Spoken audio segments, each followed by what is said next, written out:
Kabut pagi menggantung tebal di sekitar perbukitan menoreh saat Ardan tiba di pelataran Candi Borobudur. Udara masih lembab, dengan aroma tanah basah yang menyeruak setelah hujan semalam. Dari kejauhan, candi megah itu tampak seperti gunung batu yang terbangun dari mimpi purba. Ardan berdiri beberapa menit, meresapi keheningan yang terasa tidak biasa, seolah tempat itu tengah menahan napas untuk menyambut kedatangannya. Ia datang sebagai peneliti muda dari sebuah universitas, namun tekadnya tidak hanya sebatas penelitian akademis. Ardan membawa obsesi sejak kecil tentang relief-relief misterius Borobudur yang disebut relief hilang, panel-panel ganjil yang tidak pernah masuk dokumentasi resmi.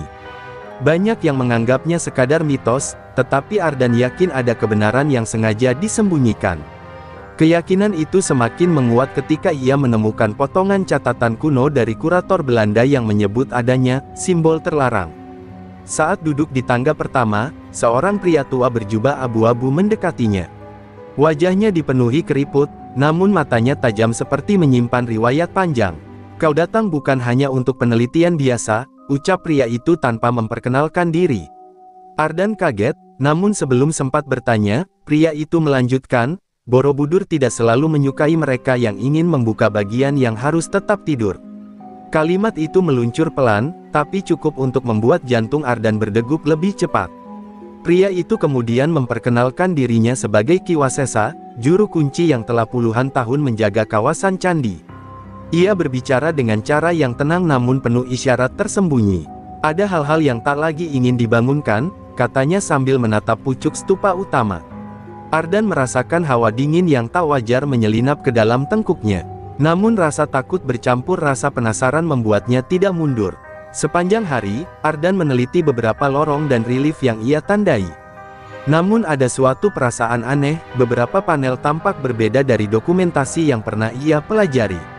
Ada garis yang tampak baru, seolah batu itu berubah atau diperbarui. Ia sempat mencoba memotret, tetapi kamera ponselnya tiba-tiba mati total. Ketika dinyalakan kembali, semua foto hari itu menghilang tanpa jejak. Ardan mencoba mengabaikannya dengan logika, tapi sesuatu jelas tidak wajar. Menjelang sore, angin mulai bertiup lebih dingin. Kabut turun lebih cepat dari biasanya. Saat Ardan berada di pelataran atas, ia merasakan telinganya berdenging halus, lalu tiba-tiba dunia sekitarnya senyap. Suara burung, angin, bahkan langkah kakinya sendiri seperti diserap oleh udara. Di tengah keheningan itu, ia melihat sesuatu bergerak di dekat stupa-stupa kecil, sebuah bayangan tipis yang melintas sangat cepat. Malam menjelang, dan Ardan memutuskan untuk bertahan lebih lama meski petugas sudah meminta para pengunjung turun. Ketika semua orang pergi, ia berdiri sendirian menghadap stupa utama.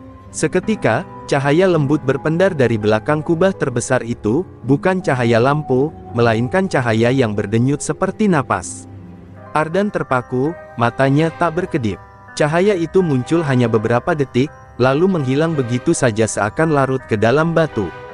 Ardan turun dari candi dengan pikiran kacau dan tubuh gemetar. Apapun yang ia lihat malam itu bukan fenomena biasa. Dan lebih menakutkan lagi, Kiwasesa sudah menunggunya di bawah tangga terakhir, berdiri tanpa suara. "Aku sudah bilang," ujarnya pelan, "Borobudur selalu memberi tanda kepada mereka yang akan membawa perubahan." Kata-kata itu menggantung di udara, mengunci bab pertama dari misteri yang baru saja terbuka. Keesokan paginya, Ardan kembali naik ke candi lebih awal dari pengunjung lain. Pikiran tentang cahaya misterius yang ia lihat semalam masih menghantui kepalanya. Ia mencoba meyakinkan dirinya bahwa mungkin itu pantulan cahaya dari rumah warga atau lampu kendaraan, namun hatinya tahu ada sesuatu yang berbeda. Apalagi tatapan Kiwasesa malam itu, yang seolah mengatakan bahwa Ardan telah memasuki wilayah yang bukan untuk sembarang orang. Setibanya di lorong kedua, Ardan memperhatikan setiap relief dengan seksama. Ia mengenali banyak panel, namun ada satu yang membuatnya tertegun. Panel itu menggambarkan langit yang gelap, bintang jatuh, dan sekelompok manusia dengan benda bulat bercahaya di tangan mereka. Relief ini seharusnya tidak ada. Ia hafal seluruh katalog resmi Borobudur, dan tidak pernah ada panel dengan gambaran kosmik seaneh itu. Jemarinya bergetar ketika menyentuh permukaan batu yang terasa lebih dingin dari panel lainnya.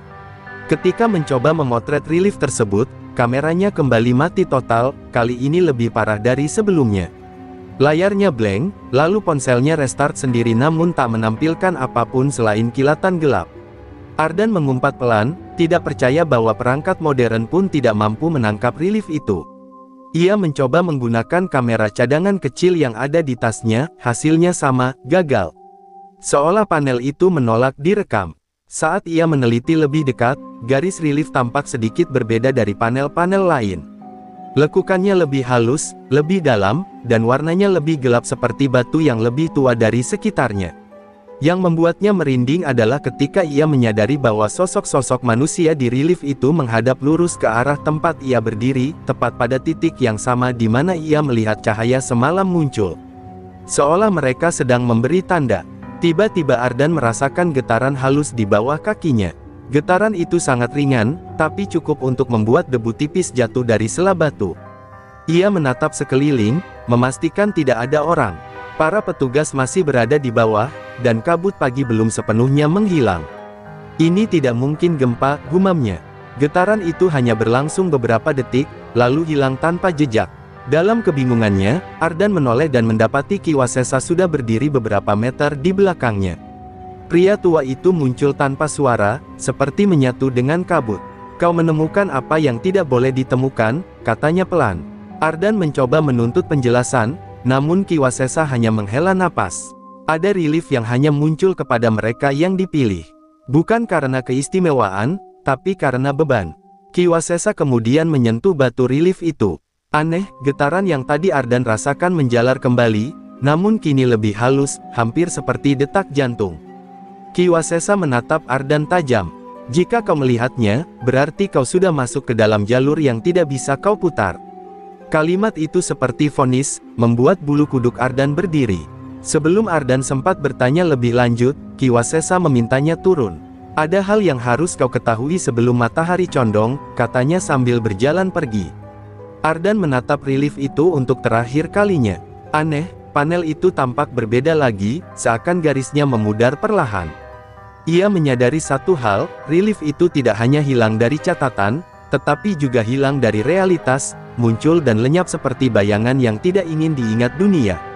Ardan mengikuti langkah Kiwasesa menuju sebuah ruangan kecil di samping Museum Borobudur.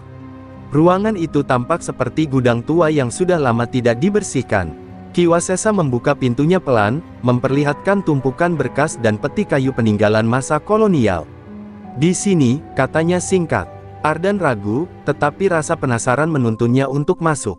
Suasana ruangan lembab, dan aroma kertas tua memenuhi udara. Tanpa banyak bicara, Kiwasesa membuka salah satu peti dan mengeluarkan sebuah bundel naskah berwarna kecoklatan. Sampulnya sudah rapuh, namun tulisan tangan berbahasa Belanda pada halaman pertama masih terbaca jelas. "Ini catatan milik Cornelis van Houten," jelas Kiwasesa. Ia kurator yang pertama kali meneliti Borobudur secara serius pada awal 1900-an, dan salah satu dari sedikit orang yang melihat apa yang kau lihat tadi. Ardan merinding. Jadi fenomena relief yang muncul hilang itu bukan hal baru. Ardan membuka halaman demi halaman naskah tersebut. Catatan Van Houten berisi pengamatan mendetail tentang relief, simbol, dan struktur Borobudur. Namun bagian paling mencengangkan adalah satu bab yang disembunyikan dengan halaman ganda, lapisan kertas yang direkatkan, seakan sengaja ditutup. Dengan hati-hati Ardan membukanya, dan menemukan tulisan yang jauh lebih gelap. Tidak semua stupa harus dibuka. Tidak semua panel harus terlihat. Sebab Borobudur bukan hanya candi, ia adalah peta langit. Ardan membaca dengan mata membelalak. Van Houten menulis bahwa Borobudur memiliki kesesuaian aneh dengan konstelasi tertentu, terutama saat bintang tertentu berada dalam garis lurus dengan puncak stupa utama. Pada momen itu, beberapa panel relief menunjukkan bentuk berbeda dari dokumentasi normal. Van Houten menyebutnya fase aktif Borobudur. Ia juga mengaku pernah melihat cahaya yang muncul dari stupa utama, persis seperti yang dilihat Ardan semalam. Van Houten memperingatkan pemerintah kolonial, lanjut Kiwasesa. Ia meminta agar beberapa bagian candi tidak dibuka sembarangan. Ardan mengernyit. "Dibuka." Kiwasesa mengangguk pelan. "Dulu, banyak stupa yang sempat dibongkar dengan alasan restorasi, padahal tujuannya mencari artefak. Setelah kejadian yang tidak bisa dijelaskan, mereka menutupnya kembali rapat-rapat. Ardan lalu menemukan sketsa aneh pada halaman berikutnya, gambar Borobudur jika dilihat dari atas, namun berbentuk seperti roda raksasa dengan titik-titik cahaya di beberapa stupa tertentu. Di bawahnya tertulis, titik energi. Jangan disentuh. Jantung Ardan berdegup kencang. Ia kini sadar bahwa yang ia lihat bukan sekadar relief ganjil, melainkan gejala dari sesuatu yang jauh lebih besar. Ki Wasesa menatap Ardan dengan mata berat. Kau harus mengerti, bukan hanya ilmu pengetahuan yang mengamati Borobudur. Para leluhur pun sudah tahu ada bagian yang tidak boleh dibangunkan. Ardan mulai menyadari mengapa Ki Wasesa begitu protektif. Bukan karena mitos kosong, tetapi karena ada bukti fisik dan sejarah yang selama ini disembunyikan. Dengan tangan gemetar, Ardan menutup naskah itu. Kini kepalanya penuh tanda tanya, rahasia apa yang sebenarnya tersimpan di balik candi raksasa ini? Mengapa ada panel yang muncul hanya pada waktu tertentu? Dan apa maksud Van Houten ketika menulis bahwa Borobudur bukan hanya monumen spiritual, tetapi perangkat kosmik? Pertanyaan itu menggantung, menjadi pijakan bagi misteri yang lebih dalam menanti Ardan di bab berikutnya. Setelah membaca naskah Van Houten, kepala Ardan dipenuhi pertanyaan yang tak kunjung mereda. Ia kembali ke pelataran candi sore itu untuk mengambil gambar sketsa ulang struktur Borobudur dari naskah tersebut. Saat matahari condong ke barat, ia memperhatikan bayangan stupa yang jatuh ke dinding relief. Dengan kaget, ia menyadari bahwa panjang dan posisi bayangan itu membentuk pola yang sama dengan titik-titik cahaya pada sketsa Van Houten. Seakan candi itu sendiri mengungkapkan pola rahasianya pada waktu tertentu. Ardan mencatat setiap sudut bayangan yang terbentuk. Semakin lama ia mengamati, semakin ia melihat kesesuaian antara struktur Borobudur dan pergerakan matahari. Ini bukan kebetulan, gumamnya. Dalam benaknya, Borobudur bukan hanya mandala spiritual, tetapi semacam mesin astronomi yang dirancang sangat cermat. Ia membayangkan arsitek abad ke-8 yang mengukir batu bukan hanya dengan seni, tetapi dengan perhitungan langit yang rumit. Saat ia menelusuri lorong-lorong candi, ia menemukan beberapa simbol yang dulu dianggap dekorasi biasa. Namun kini, setelah membaca naskah Van Houten, Ardan menyadari bahwa simbol itu menyerupai peta konstelasi kuno. Ada bentuk menyerupai Orion, Scorpio, dan gugusan bintang lain yang tidak mungkin dikenal masyarakat masa itu tanpa pengetahuan astronomi tingkat tinggi. Atau mereka tahu sesuatu yang kita lupa, kata Ardan dalam hati. Ardan berhenti di sebuah sudut relief yang memperlihatkan roda besar dengan 8 jari-jari. Ia memandanginya lama, lalu membandingkan bentuknya dengan diagram sketsa Borobudur dari naskah Van Houten. Jari-jari pada relief itu memiliki sudut yang sama dengan arah stupa-stupa tertentu. Hatinya tercekat, Van Houten benar. Borobudur mungkin dibangun sebagai model raksasa langit dan bumi, sebuah mandala hidup yang bergerak seiring waktu. Saat ia semakin larut dalam observasi, telinganya kembali berdenging, mirip dengan yang ia rasakan kemarin sebelum getaran batu muncul. Namun kali ini bunyinya lebih jelas, seperti gema dari dalam perut bumi. Ardan menempelkan telapak tangannya ke batu dinding. Ia merasakan getaran ritmis, seperti detak jantung. Semakin lama ia menempelkan tangan, semakin kuat ritme itu. Batu seolah hidup. Jangan terlalu dekat, suara Ki Wasesa tiba-tiba terdengar dari belakangnya. Ardan terlonjak. Ki Wasesa menatapnya tajam, namun bukan dengan amarah, melainkan dengan kekhawatiran mendalam. Batu-batu itu merespons perubahan langit. Kau berada di ambang sesuatu yang bahkan para penjaga dulu enggan ungkapkan. Ardan menelan ludah. Apa maksudnya? Ki Wasesa tidak langsung menjawab. Ki Wasesa berjalan pelan menuju relief roda. Dalam kondisi tertentu, katanya, Borobudur dapat membuka 3 lapisan dunia seperti ajaran Buddhis, Kamadhatu, Rupadhatu, dan Arupadhatu. Selama ini kita menganggapnya simbolis. Tapi para leluhur tidak selalu menggunakan simbol hanya sebagai simbol. Ardan merasa bulu kuduknya berdiri.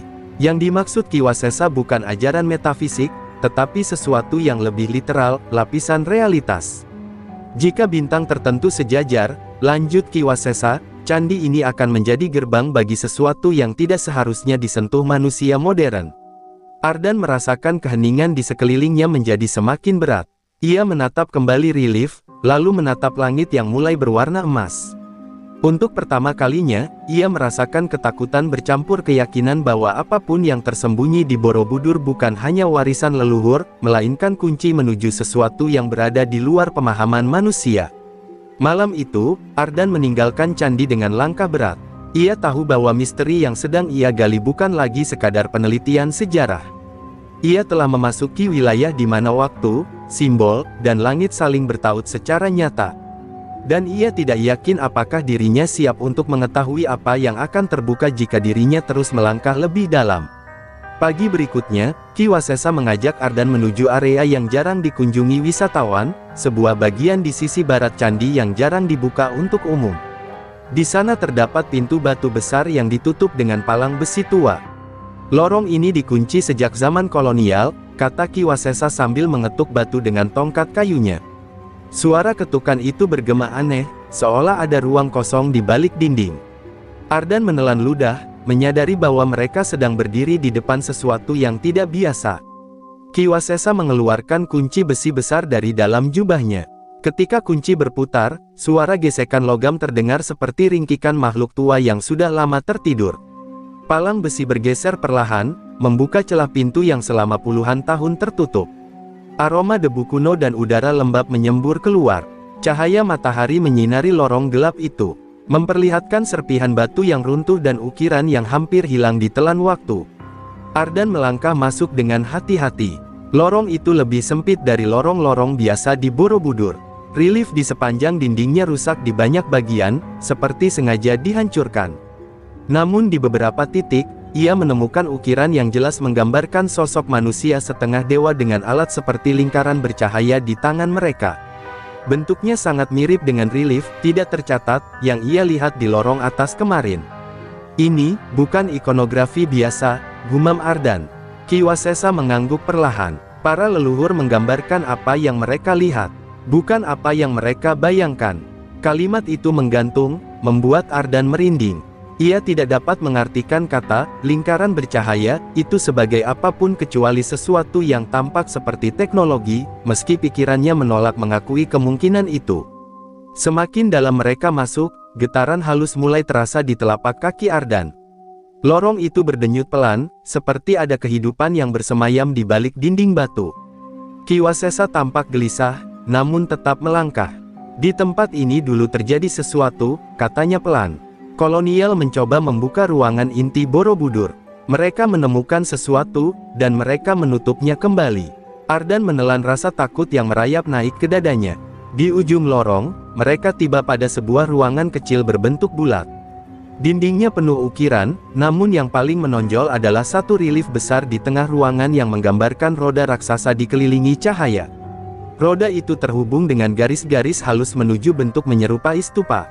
Ardan merinding. Ini jelas bukan relief biasa. Ini tampak seperti diagram. Ini, mekanisme, tanya Ardan, hampir berbisik. Ki Wasesa menyentuh ukiran roda itu, dan seketika ruangan bergetar halus. Cahaya tipis muncul dari celah-celah batu, berpendar seperti nadi hidup. Ardan tertegun, tidak percaya pada apa yang dilihatnya. Energi ini tidak pernah padam, kata Ki Wasesa. Hanya tertidur. Getaran itu semakin kuat, dan Ardan mendengar suara samar seperti nyanyian dari kejauhan, Chen tua yang tidak ia mengerti. Tiba-tiba, dinding di belakang mereka memancarkan cahaya redup. Garis-garis ukiran bersinar seperti aliran listrik kuno. Ki Wasesa memegang bahu Ardan, wajahnya tegang. Kita harus keluar, katanya tergesa. Ruangan ini mulai merespons kehadiranmu. Ardan hendak bertanya apa maksudnya, tetapi Ki Wasesa menariknya sebelum batu-batu itu mulai berkedip semakin terang, seolah bangun dari tidur panjang. Ketika mereka mencapai pintu keluar lorong, Ardan menoleh sekali lagi. Cahaya telah meredup, namun ia tahu sesuatu telah terpicu di dalam ruangan itu, sesuatu yang seharusnya tetap tertidur. Dan untuk pertama kalinya, Ardan takut bahwa setiap langkah yang ia ambil semakin mendekatkannya pada rahasia yang mungkin akan mengubah sejarah dunia. Setelah keluar dari lorong tersembunyi, Ardan masih merasa gemetar. Getaran dari ruangan bawah tanah itu seakan belum hilang dari tubuhnya. Namun sebelum ia sempat menenangkan diri, Ki Wasesa tiba-tiba berhenti. Di pelataran bawah, tampak tiga pria berjubah gelap berdiri diam menghadap mereka. Ardan terperanjat, ketiganya tidak terlihat seperti petugas candi, dan bukan pula wisatawan.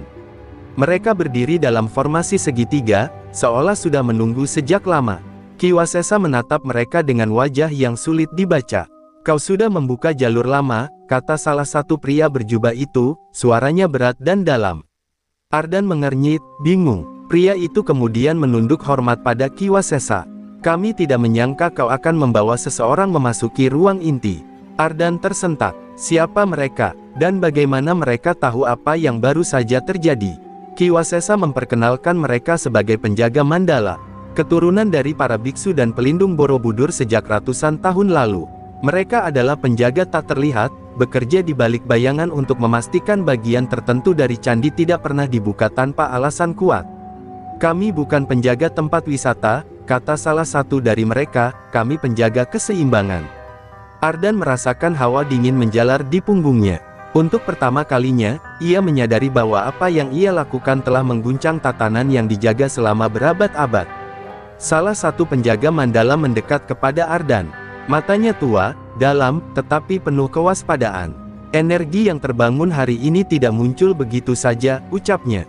Borobudur merespons orang tertentu. Ia menatap Ardan lama, membuat pemuda itu merasa seolah batinnya sedang dibaca. "Dan kau," lanjutnya, "memiliki sesuatu yang memicu respons itu." Ardan terpaku, tak tahu harus membantah atau menerima pernyataan itu. Ki Wasesa kemudian menjelaskan bahwa energi yang mereka lihat di ruangan bawah bukanlah ciptaan manusia.